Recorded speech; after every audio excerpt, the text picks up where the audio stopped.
Jinsi gani kijana aisafishe njia yake kwa kutii, akilifuata neno lako.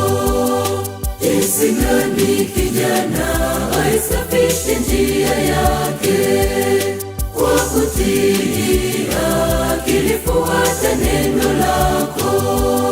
Mshike elimu mwanangu, usimwache aende zake, maana huo ni uzima wako mwanangu. Mshike sana elimu, mshike elimu mwanangu, usimwache aende zake, maana huo ni uzima wako mwanangu. Mshike sana elimu.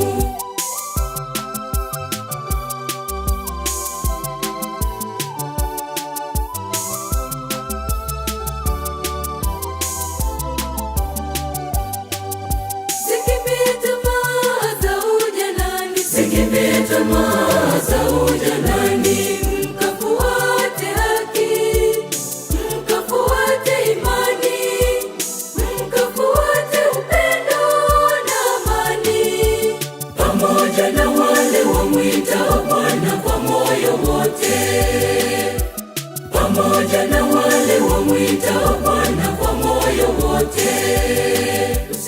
Mshike elimu mwanangu, usimwache aende zake, maana huo ni uzima wako mwanangu. Mshike sana elimu, mshike elimu mwanangu, usimwache aende zake, maana huo ni uzima wako mwanangu. Mshike sana elimu.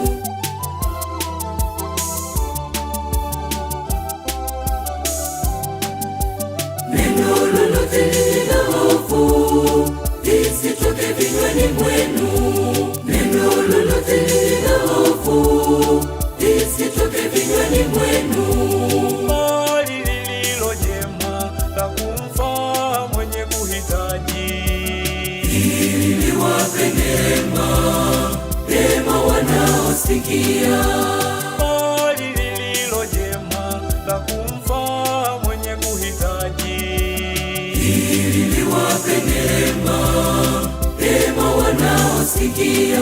Mshike elimu mwanangu, usimwache aende zake, maana huo ni uzima wako mwanangu. Mshike sana elimu, mshike elimu mwanangu, usimwache aende zake, maana huo ni uzima wako mwanangu. Mshike sana elimu.